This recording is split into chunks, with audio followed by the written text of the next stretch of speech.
Radhe Radhe friends, आज हम पहुंच गए हैं बंसी बट और बंसी बट है वृंदावन में। अगर आप बंसी बट आना चाहते हैं तो आपको ये मिलेगा केसी घाट से आगे आप जाएंगे, सुदामा कुटी है।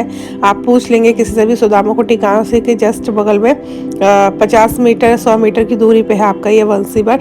तो अभी हम जा रहे हैं बंसी बट के अंदर। और ये देखो, मेरे को वॉइस ओवर करना पड़ रहा है क्योंकि बाहर खड़े होकर आप वीडियो बना ही नहीं सकते। यहाँ पे इतने बंदर हैं, आप कैमरा और फ़ोन के लिए आप बाहर निकाल ही नहीं सकते। तो यहाँ से बंसी बट की एंट्री है। अभी चलते हैं अंदर, और अंदर जाके हमने यहाँ की जो पुजारी हैं, जो महाराज जी बैठते हैं सेवा करते हैं, उनसे बातचीत की। उन्होंने बड़े ही सुंदर और शब्दों में वर्णन किया है बंसी बट के बारे में, क्या यहाँ की महिमा है, क्या बंसी, इसका नाम बंसी बट क्यों है, वो सारी चीज़ें उन्होंने हमें बड़े अच्छे से बताई।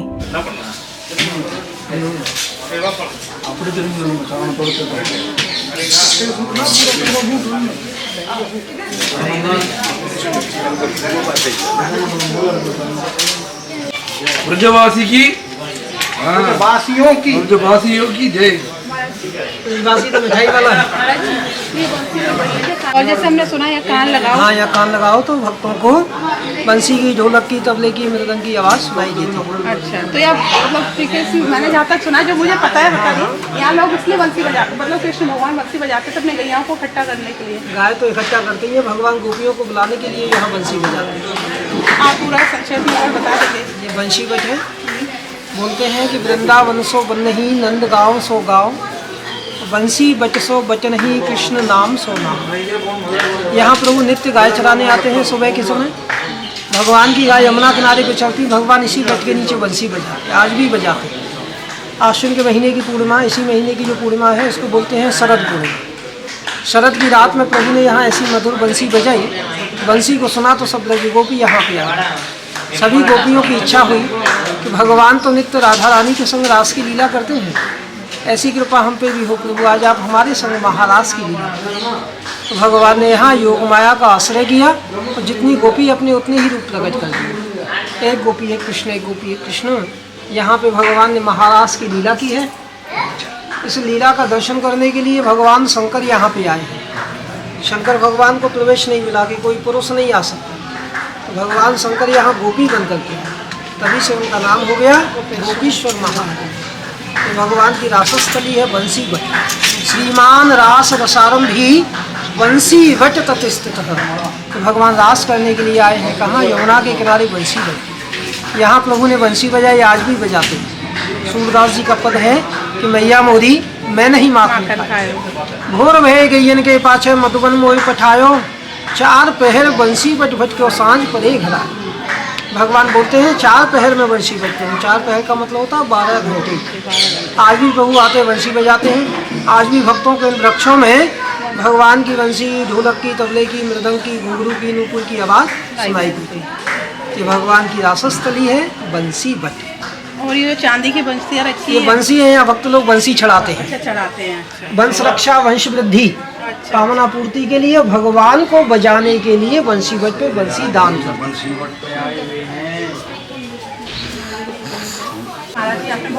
जय श्री राधे। आगे हम जानते हैं महाराज जी से, उन्होंने पूरे बंसी बट में क्या क्या है उसका बड़ा सुंदर वर्णन किया है। वट वृक्ष, इसी के नीचे बैठ के भगवान ने शरदरात्रि को बंसी। भागवत जी में वर्णन है, पद्म पुराण में स्पष्ट वर्णन किया भगवान ने। गोपिका सतकुल भी रासलीला बंसी व समापन बंसी बटी। बंसी बट के वृक्ष पे भगवान ने बंसी बजाई। गोपिका सतकुल 100 करोड़ गोपियों का आह्वान किया बंसी बट पे। बंसी रव समापन, बंसी बजा के सभी गोपियों को बुलाया।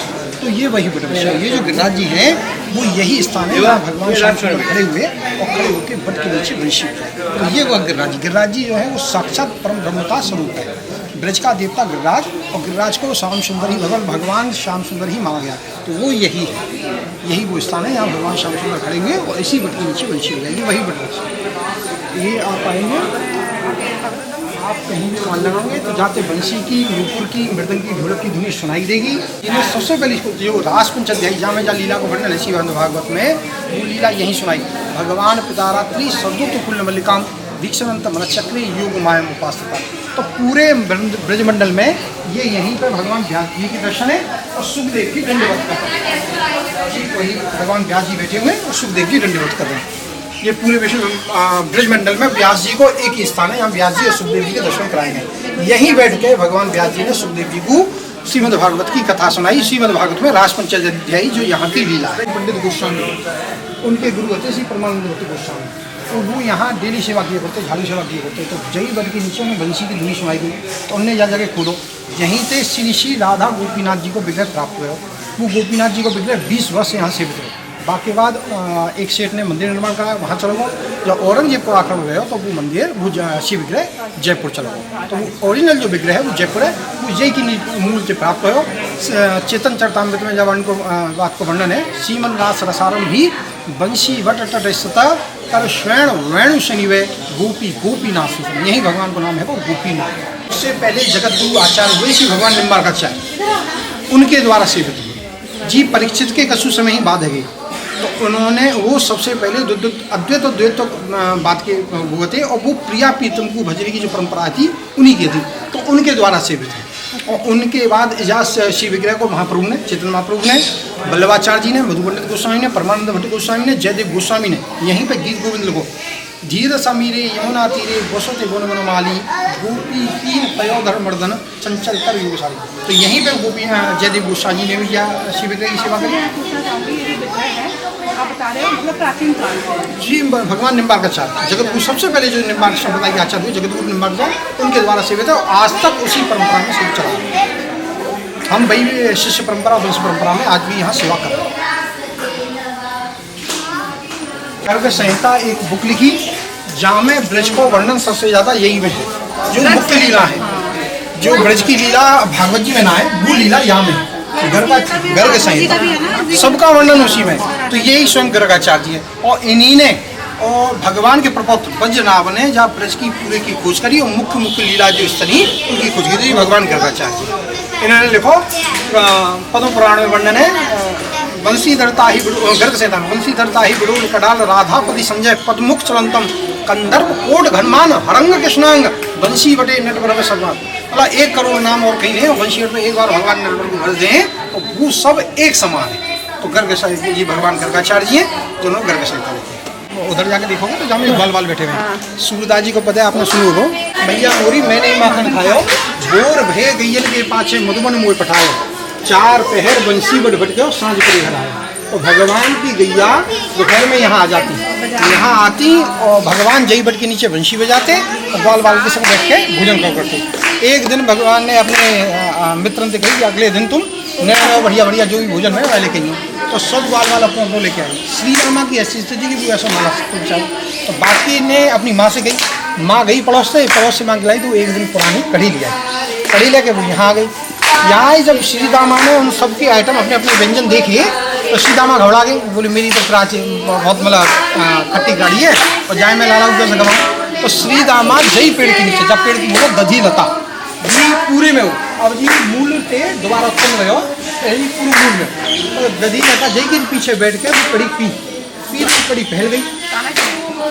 श्री दामा भगवान के रूप में जी दृश्य ब्रह्मा जी ने देख लिया। ब्रह्मा जी ने सुनी कि भगवान को जन्म है, तो ब्रह्मा जी देखने चले आए।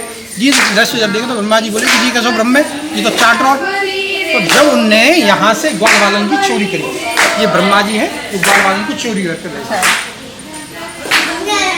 ये पद लिखो, आप करने बंसी बट बैठे हैं नंदलाल भयो है मध्यान्ह, छाक की बिरियाँ, छाक की बिरियाँ अपने खानों टिफिन, छाक की बिरियाँ अपनी अपनी गैया छैया ले आओ ब्रजलाल, ग्वाल मंडली मध्य विराजत करस परस्पर भोजन नवल बने गोपाल। तो जी जो है ये वही यही दृश्य को वर्णन है। तो ये ब्रह्मा जी गैया वसरने अपने साथ ले जा रहे हैं।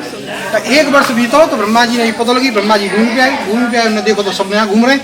तो ब्रह्मा मुँह है, उन्हें जो खंड भयो ब्रह्मा जी को मुँह बन गए भयो, और यहाँ से थोड़ी सी दूर ब्रह्मकुंड है, वहाँ जाकर ब्रह्मा जी रूने से कुंड ब्रह्मकुंड। और आप ये देखो कि वृक्ष बिल्कुल खोखलो, कहीं भी कोई ना है, और ऊपर से पूरा हरो। ये ठाकुर जी को सबसे बड़ा वरदान है वृंदावन के लिए।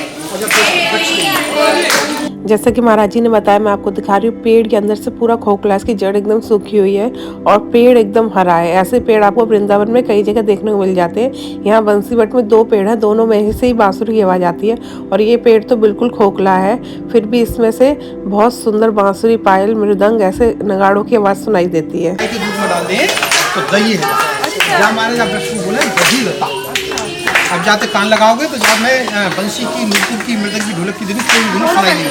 किसी में इन दोनों में लगा लो और जीव लेगा, जीव पूरा खोल लो अंदर से और ऊपर से पूरा हरो। जाके दक्षिणी जी रहेगी, राधा रानी कैसी बताएगी, वैसे ऊपर से सब भरे और ये जो चौतराई पूरे में जी वृक्ष अब जी मूल में से थोड़ा थोड़ा बचो, ये पूरा चौतरा जो है जिन्हें गिरो जय महाराज आपको दधी लता बोले। भगवान शंकर है पूरे विश्व में एक यही विग्रह है भगवान शिव को जो गोपी स्वरूप में आप कहीं भी देखेंगे लिंग रूप में दर्शन होंगे, पर पूरे विश्व में बंशीवटी एक स्थान है जहाँ भगवान शिव जो हमारी हिंदू संस्कृति में पुरुष है वो बंशीवटी में गोपी है। गर्ग संहिता में वर्णन है निकुंजे पासस्वर कुल्ले बंशीवट समीपा शिवोपी चासुरी मुनि नित्यम वासका। बंशीवट की निकुंज के द्वार पर भगवान शिव शिवोपी गोपी रूप में नित्य निवास करें। हिंदू संस्कृति में अगर पुरुष है तो भगवान शिव है, लिंग पूजा भगवान शिव की है, पर वृंदावन में एक ही पुरुष है। महाराज जी पूछना चाहूँगी, जो हमारे शिव जी है, कहते हैं वृंदावन में जब गोपी रास करते थे तो शिव जी को भी क्लेश निकला था तो उन्होंने गोपेश्वर महाराज का रूप लिया था। यही सत्य कथा है कि जब भगवान शिव यहाँ रास दर्शन करने के लिए आए, गेट की प्रति ललिता विशाखा उन्होंने मना कर दी कि कोई पुरुष नहीं जा सके। भगवान शिव दुखी है गए और गर्ग ललिता विशाखा से हाथ जोड़ के बोले कि मुझको ऐसी कोई उपाय बताओ जहाँ से मैं रास के दर्शन कर सकूँ। तो ललिता विशाखा ने कही कि आप यमुना जी के पास। तो भगवान शिव यमुना जी के पास गए, पूजा करी, आराधना करी, यमुना माँ प्रसन्न हुई, बोले आज हमारे यहाँ क्यों? बोले माँ मैं महाराज के दर्शन करेंगे। तो माँ यमुना को ने प्रसन्न है कि भगवान शिव को बहुत सुंदर गोपी है। जब वो यहाँ आए कोई नहीं पहचान पाए, भगवान राधा रानी के संग खड़े थे तो राधा रानी का छोड़ दिया और भगवान शिव का हाथ पकड़ के बोले आइए गोपेश्वर। तभी से वृंदावन में भगवान शिव का नाम रहा गोपेश्वर में। बोलिए गोपेश्वर महाराज। पूरे विश्व में एक ही विद्या है जो भगवान शिव को गोपेश्वर की। ललिता विशाखा चित्रा इंदुरेखा संपलकता चंपकलता रंगदेवी सुदेवी तुंग विद्या, ये आठों सखी थी। इनकी ये खासियत थी कि इनके चरण जो हैं वो गाय के खुर की बराबर है। तो ये आठों सखियों के चरण चले। ये मुख्य सखी है राधा रानी की, जो भी लीला होगी इनके बिना होगी, यही सब कुछ तैयार करें।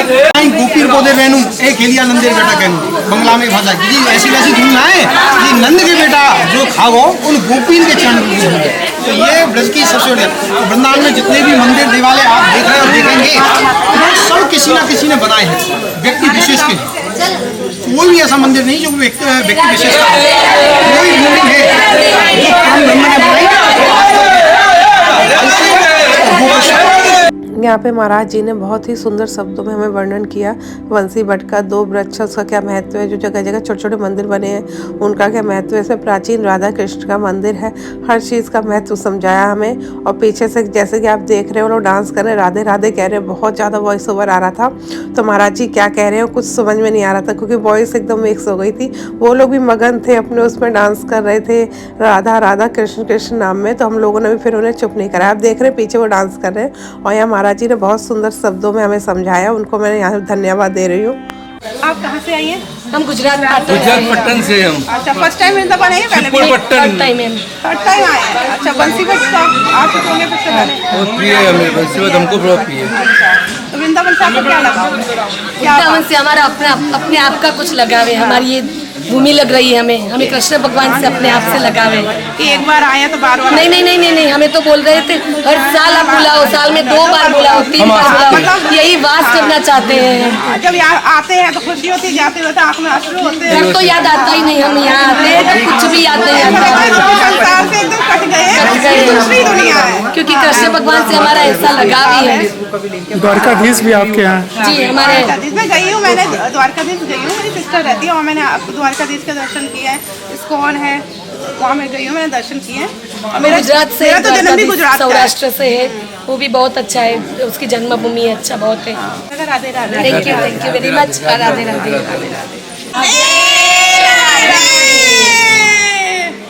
ये बहुत ही प्यारे लोग थे, गुजरात से आए थे और ये लोग डांस कर रहे थे राधा राधा कृष्ण कृष्ण कह के। इनसे मिलकर हमें बहुत अच्छा लगा। बहुत ही अच्छे बहुत ही प्यारे लोग थे, गुजरात से आए थे ये लोग वृंदावन।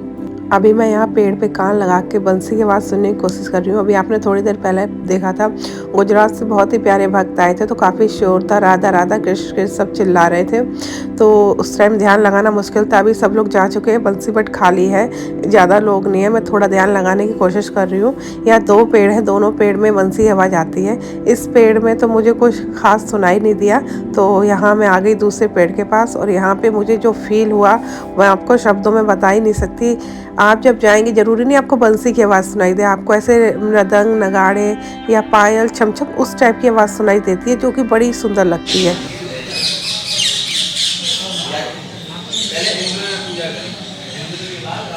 आई? हाँ, कैसे आई? हल्की हल्की डम अभी आप खड़े हो, अब बंद करना। कैसी है गाना? अभी आप मैं बोलेंगे। हल्की सी डम ये सुनी आवाज़ क्लासरी की? हल्की एक ही बार आई है, उसके बाद कितनी बार काम लगा रही है, अब नहीं आ रही है। डम डम डम डम। देखिए यहाँ पे कहते हैं यही वृक्ष है जिसके बारे में महाराज जी बता रहे थे। आप कान लगाएंगे, कान लगाने का तरीका है, पहले आप कान बंद करेंगे और इस तरह कान लगाएंगे, और आपको 1-2 मिनट लगेंगे एकदम ध्यान लगाने में। ये नहीं कि आपने लगाया आपको बांसुरी की आवाज़। एक वृक्ष तो था, एक वृक्ष ये, दोनों वृक्षों में बांसुरी की आवाज़ आती है, जैसा हमें पंडित जी ने बताया। और आप कान लगाएंगे, एक कान बंद करेंगे, और मुझे तो आवाज़ आई। और ये मेरी छोटी सी बच्ची है, बनाया, इसने भी कहा कि मम्मा आवाज़ आ रही, जो हमें फील हुआ इसने वही वर्णन किया, तो मुझे लगा सच में आवाज़ आ रही। आप आइए, भाव से सच्चे दिल से लगाइए, आपको 1 से 2 मिनट लगेंगे अपना ध्यान लगाने में। ध्यान भंग मत करिए, आपको जरूर बंसी के पास सुनाएंगे। महाराज जी आपसे जाना चाहते, मैंने जैसे कान लगाया, उस पर एक कान बनते हैं, दूसरा लगाते हैं, जो मुझे फील हुआ ऐसा लगता है कोई ढोल नगाड़े बजा रहा हो, अलग अलग मृदंग, मतलब प्रॉपर बंसी की आवाज़ तो नहीं आती, डम डम डम डम। और मुझे जो फील हुआ तो ऐसा लग रहा है कान में, पहले तो 1 मिनट लगता है ध्यान लगाने में, फिर ऐसा लगा कान में धम धम की आवाज़ आ रही है, फिर ऐसे लगा कान में किसी ने धक्का दिया हो, अजीब टाइप का फील होता है। देखिए आज भी इस वृक्षों में बंसी की, पायल की, ढोल, मृदंग, झांझ, मजीरों की ध्वनि आज भी सुनाई देती है। क्योंकि जो मुझे फील हुआ ऐसा लगा किसी ने ना एकदम मुझे यहाँ पे धक्का दिया, मतलब पूरा एकदम वो कर। जो आप रासलीला देखते हैं बड़े बड़े मंचों से, वो रासलीला की जो प्रारंभ जो किया निम्मार्क संप्रदाय के आचार्य हुए से घमन देवाचार्य जी महाराज। कुछ लोग कह रहे पेड़ खोखला, बंदर कूदते हैं, हाथ लगाते हैं, इसलिए आवाज आती है। देखिए अपने अपने व्यक्ति के भाव है, जो जैसा भगवान रामचरितमानस में बोलते हैं ना तुलसीदास जी, जाकी रही भावना जैसी प्रभु मूरत देखी तिन तैसी। तो ये तो अपनी अपनी भावना के ऊपर डिपेंड करता है। जी महाराज ने अपना पद में वर्णन किया है कि आज गोपाल लिए ब्रजवाल, रास रचो बंशीवट छैया, बीन पखावज बांसुरी की धुन, आनंद सिंधु बहे तई छैया। तो आज भी बीन, पखावज, बांसुरी, ढोल, मृदंग, झांझ, मजीरों की धुन सुनाई देती है। इसकी रज लगाओ माथे पे। आज बंसी बट घूम के हमें बहुत मज़ा आया। हमने पंडित जी से बात की, बहुत अच्छे से एक्सप्लोर किया, बड़े अच्छे से ध्यान लगा के बंसी की आवाज़ सुनने की कोशिश की। उसके बाद यहाँ पे हम लोग आ गए, हम लोगों ने थोड़ा डांस किया, राधा राधा कृष्ण कृष्ण बोल के मस्ती की। ये कह सकते हैं राधा कृष्ण के नाम में हम भी झूम रहे थे। और इसी के साथ बस आज का ब्लॉग ये बंसी बट का ही एंड करती हूँ। आपसे मिलेंगे अपने नेक्स्ट ब्लॉग में। अगर आपको मेरा ये ब्लॉग पसंद आया हो तो कमेंट बॉक्स में राधे राधे लिखना ना भूलें। और अभी के लिए बाय बाय। आप सभी को मेरी तरफ से राधे राधे।